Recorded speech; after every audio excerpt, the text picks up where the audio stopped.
पुनर्जन्म अर्थात मरने के बाद फिर से जन्म लेना। ये सच या महज एक मिथ, इस बात पर आज तक वैज्ञानिकों की एक राय नहीं बन पाई है। हिंदू धर्म के अनुसार पुनर्जन्म होना सत्य है। अगर हिंदू और बौद्ध धर्म की माने तो हमारे दिमाग में दबी हुई यादें हमें पुनर्जन्म का स्मरण कराती हैं और एक बच्चा अपने जन्म से लेकर 7 साल की उम्र तक अपने पुराने जन्म की यादों को संजो कर संभाल कर रख सकता है। हिंदू धर्म के अनुसार इसकी वजह ब्रह्म चक्र का कपाल में जागृत होना है। तो चलिए दोस्तों, आज का वीडियो शुरू करते हैं और जानते हैं पुनर्जन्म की कुछ सच्ची और रोचक घटनाओं के बारे में।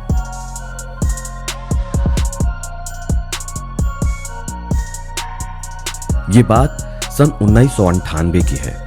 मुजफ्फरनगर की एक गांव रसूलपुर जटान में गिरधारी सिंह का बेटा जसवीर सिंह, जिसकी उम्र 4 साल थी, चेचक निकलने के कारण उसकी मृत्यु हो गई। रात अधिक हो गई थी। शरीर को रख दिया गया कि सुबह क्रियाक्रम के लिए शमशान ले जाएंगे। सुबह जब क्रियाक्रम की तैयारियां कर रहे थे तब ये देखकर सब दंग रह गए कि धीरे धीरे बालक के शरीर में हलचल होने लगी। जसवीर एकदम से जीवित हो गया और कुछ दिनों में वो बिल्कुल ठीक हो गया। लेकिन ठीक होने के बाद से उसके व्यवहार में एकदम से एक बड़ा परिवर्तन आ गया। वो उस घर के किसी भी सदस्य के हाथ से खाना खाने के लिए राजी ही नहीं था। एकदम से कहने लगा कि वो तो एक ब्राह्मण है और वो इस घर का कुछ नहीं खाएगा। कुछ दिन बाद उसने बताया कि उसका नाम शुभराम त्यागी है।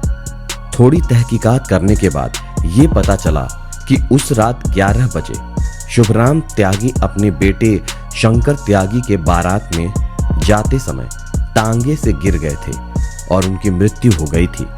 और लोग ऐसा मानते हैं कि उस रात शुभराम त्यागी की आत्मा जसवीर के शरीर में प्रवेश कर गई।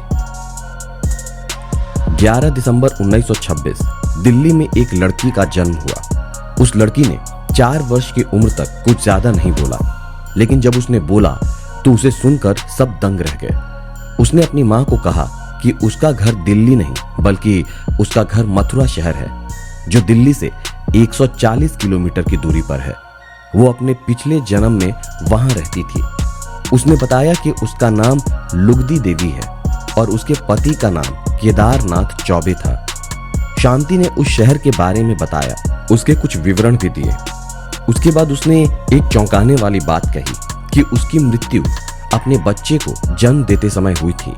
कई सालों तक शांति की माता पिता ने उसकी बातों को गंभीरता से नहीं लिया, लेकिन एक दिन परेशान होकर शांति की मां ने कहा कि अब अपनी बेटी की इन बातों को और अनदेखा नहीं कर सकते।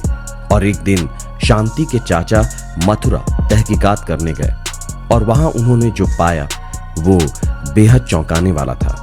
वहां उन्हें एक कपड़ा बनाने वाला मिला। हैरानी की बात है कि उसकी पत्नी लुगदी की मृत्यु उसी प्रकार हुई थी जैसा कि शांति ने बताया था। उसकी मृत्यु शांति के जन्म लेने के 1 साल पहले हुई थी। उस कपड़े बनाने वाले का नाम केदारनाथ चौबे था।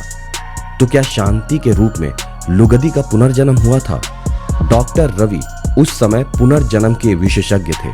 उन्होंने अपने जीवन के काफी साल शांति देवी के जीवन का रहस्य पता लगाने में बिता दिए। ये सब बात सुनकर केदारनाथ चौबे, जिन्हें शांति देवी का पति माना जा रहा था, जब दिल्ली आए तो वहां हजारों लोगों की भीड़ उमड़ गई। और शांति देवी से बात करने पर केदारनाथ ने यह पाया कि शांति देवी उनकी पत्नी लुगदी देवी का ही पुनर्जन्म था। सन 1944 में एक पुनर्जन्म की घटना सामने आई थी। कसौली गांव में एक बच्चे का जन्म हुआ जिसका नाम प्रमोद शर्मा रखा गया था। एक दिन जब उसकी मां खाना बना रही थी तब उसने अपनी मां से कहा कि मां, आपको खाना बनाने की जरूरत नहीं है। मेरी बीबी जो मुरादाबाद में ही रहती है वो मेरे लिए खाना बना देगी। दोस्तों, यहाँ सबसे ज्यादा चौंकाने वाली बात यह है कि उस समय प्रमोद की उम्र महज 2 साल थी, लेकिन प्रमोद की मां उस समय उस बात को मजाक में ले गई। जब प्रमोद 4 साल का था तब उसने अपने बिजनेस के बारे में बताया। उसने बताया कि वो अपने परिवार के साथ मोहन ब्रदर्स नाम की बेकरी शॉप चलाता था। उसने बताया कि वो बहुत अमीर भी था और वो अपने परिवार वालों को दही खाने से रोकता था, खुद दही को हाथ भी नहीं लगाता था। उसने बताया कि पिछले जन्म में दही खाने के कारण ही उसकी तबीयत खराब हो गई थी और बाद में उसकी मृत्यु हो गई थी। ये सब बात सुनकर उसके माता पिता बहुत ही हैरान और परेशान हो गए कि क्या हमारा प्रमोद अब ठीक होगा या हमेशा ऐसा ही रहेगा। प्रमोद के बार बार कहने और उसके पुनर्जन्म के बारे में जानने की इच्छा से उसके माता पिता उसे मुरादाबाद ले गए, जहां प्रमोद के अनुसार उसने अपना पिछला जन्म बिताया था। वहां जाकर ये पता चला कि मेहरा नाम का परिवार एक बेकरी शॉप चलाता था, जिस शॉप का नाम था मोहन ब्रदर्स। उस दुकान के मैनेजर प्रमोद मेहरा की मृत्यु सन 1943 में हुई थी और उनके मृत्यु का कारण पता लगाने पर पता चला कि दही खाने से उनकी तबीयत खराब हो गई थी और डॉक्टर के कहने पर दवाई वाले पानी से नहाते समय उनकी मृत्यु हो गई थी। दोस्तों, पुनर्जन्म के किस्से केवल भारत में ही नहीं बल्कि कई देशों में हुए हैं। इन्हीं में से एक घटना थाईलैंड की है। थाईलैंड के शान नाम के जगह पर रहने वाली एक लड़की का अपने पुनर्जन्म के बारे में ज्ञात होने की एक घटना मिलती है। एक दिन उस लड़की ने अपने परिवार वालों को बताया कि उसके पिछले जन्म के माँ बाप चीन में रहते हैं और वो उनके पास जाना चाहती है, उनसे मिलना चाहती है। चौंकाने वाली बात यह है कि थाईलैंड में पैदा होने के बावजूद उसे चीनी भाषा का अच्छा खासा ज्ञान था। ये सब बात फैलते फैलते चीन पहुंची और उस बच्ची की पुनर्जन्म की माँ को ये पता चला तो वो उस लड़की से मिलने थाईलैंड आ पहुंची। लड़की ने अपने पुराने जन्म की माँ को देखते ही पहचान लिया। बाद में उस लड़की को इस जगह से ले जाया गया जहां वो पहले रहा करती थी और उसके पिछले जन्म से जुड़े कई सवाल पूछे गए और हैरानी की बात है कि हर बार उस लड़की ने सही जवाब दिया। लड़की ने अपने पिछले जन्म के पिता को भी पहचान लिया। पुनर्जन्म लेने वाले दूसरे व्यक्तियों की तरह ही लड़की को भी अपने मृत्यु से पहले की सारी बातें याद थी। ऐसी ही एक दिलचस्प घटना सीरिया की भी है। एक बार एक बच्चे के सर पर जन्म से ही लाल निशान था। धीरे धीरे उस बच्चे ने बोलना सीखा।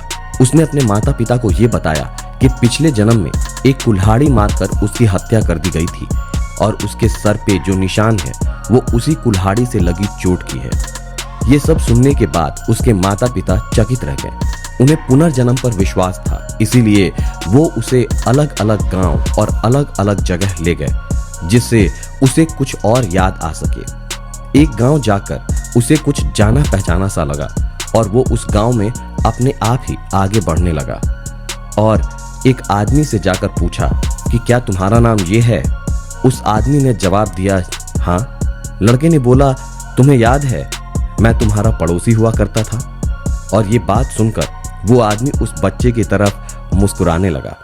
और जब लड़के ने बताया कि एक बार जब हमारी लड़ाई हो गई थी और तुमने मुझे एक कुल्हाड़ी से मार डाला था, ये बात सुनकर उस आदमी के चेहरे से हवाइयां उड़ गईं। वो एकदम से घबरा गया। इसके बाद लड़के को एकदम से सब याद आ गया।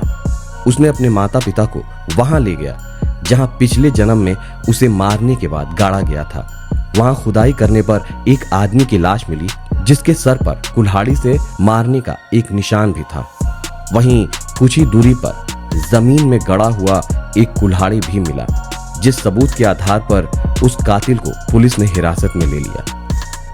दोस्तों, इन पुनर्जन्म की बातों में कहीं ना कहीं कुछ तो सच्चाई है। आप पुनर्जन्म के बारे में क्या सोचते हैं? अपनी राय हमें कमेंट करके जरूर शेयर करें।